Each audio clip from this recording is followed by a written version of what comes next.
Hi folks, welcome back to the Tabletop's Edge and our continuing tutorial series on World in Flames Collector's Edition. Today we've got a short little extra episode that's in response to a question asked by a viewer regarding how we handle the trade agreements and tracking them, whether we have to memorize them. And I can assure you that even after 30 years of playing the game, we certainly do not rely on memory for things like trade agreements and whatnot. Every time we break out the game to set it up, someone is digging into the rulebook and we are reading through all of those trade agreements. Some of them, after a while, you kind of get to expect, but it's always best to just double check and be safe. Now, what we actually use is some bookkeeping, and I know for a game of its size, World in Flames actually has very little bookkeeping.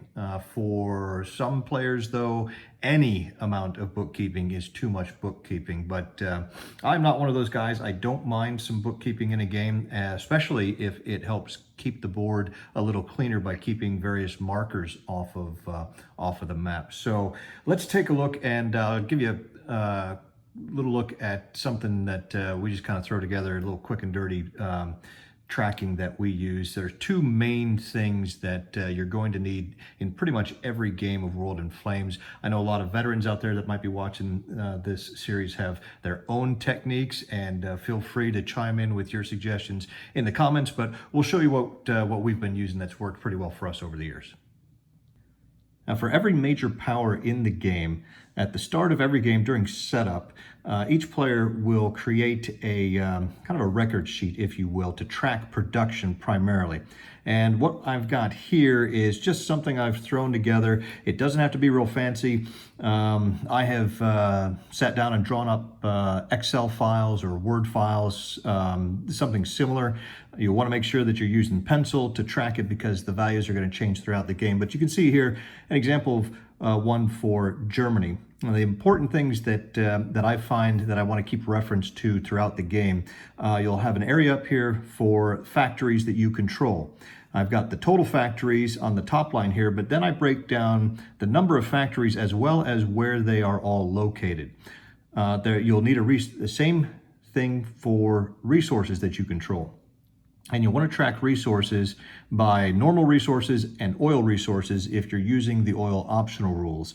So in this case, you can see Germany currently controls 25 factories, and she controls 14 normal resources and 4 oil resources. And again, we break out all of the resources and track them by number and location as well as what they are. So there's 1 oil in Germany, 1 oil in Austria, 8 regular resources in Germany, etc.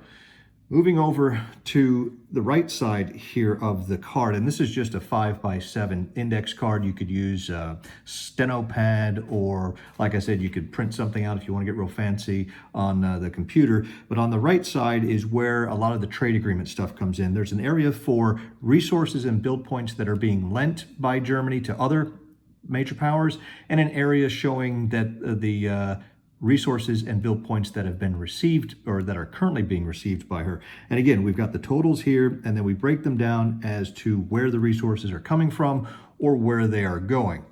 So in this case, Germany actually physically controls 14 normal resources and 4 oil resources, but she is receiving through trade agreements or being lent by allies a further 9 normal resources and 2 oil resources, which brings her total to 23 normal resources and 6 oil resources that she will have for production at the end of this turn. Now, she has 25 factories. She has 29 total resources, so she'll have an excess of 4 resources that she can either lend next turn to an ally, or she can save 4 of those resources as oil resources if you're using the oil optional. The PP here are the production points, and simply, I'll get into this in more detail when we get to the production tutorial coming up, but for every resource that goes to a factory, that creates 1 production point. You then multiply your production points by your current production multiple, which I usually just note up here at the top. This will change over the course of the game, usually on a yearly basis.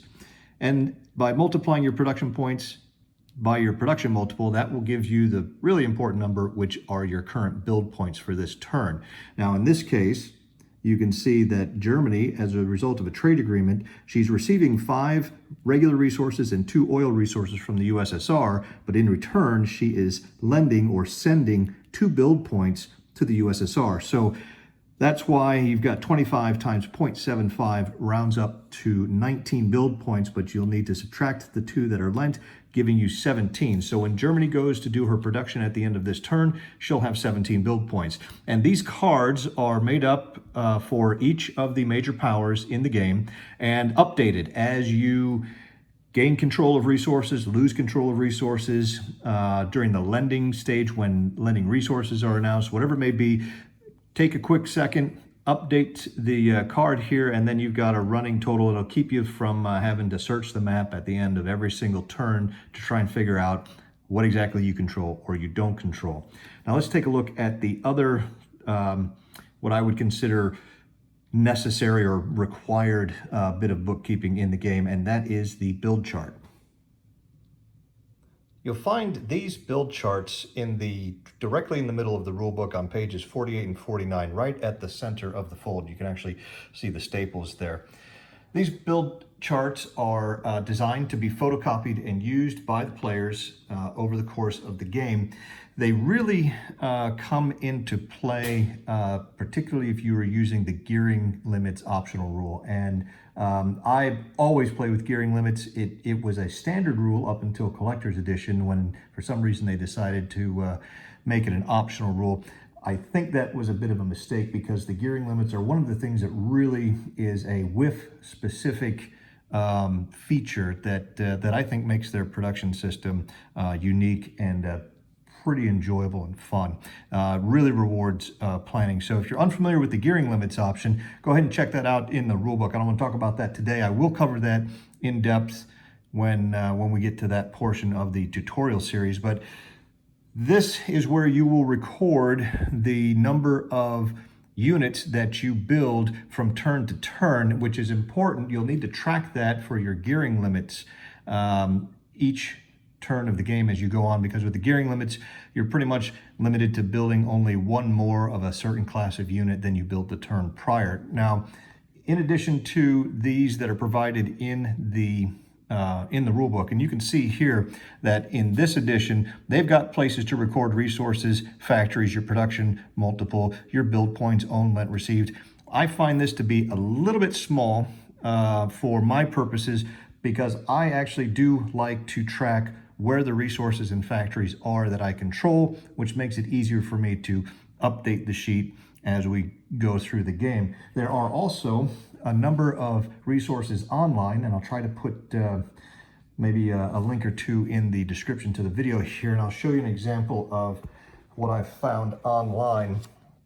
This one is gearing limits for Germany, and you can see the way this works. It's got the turns of the game down the left side, and then it's got the various classes of units that you'll build. So armor, infantry, cavalry, guns, pilots, aircraft, subs, surface combat ships, others, and the little column for notes and whatever options. And then you're able to just sort of fill in and keep track of what you're building with these. Like I said, there are a lot of variations of these kind of things that you can find online with simple Google search. Like I said, if I can find where I got this one, I will post that in the description of the video here. So just a quick video talking about a little bit of bookkeeping involved in World in Flames. And when it comes to production, I never ever try to rely on memory for that. Everything is written down. It's such a massive game.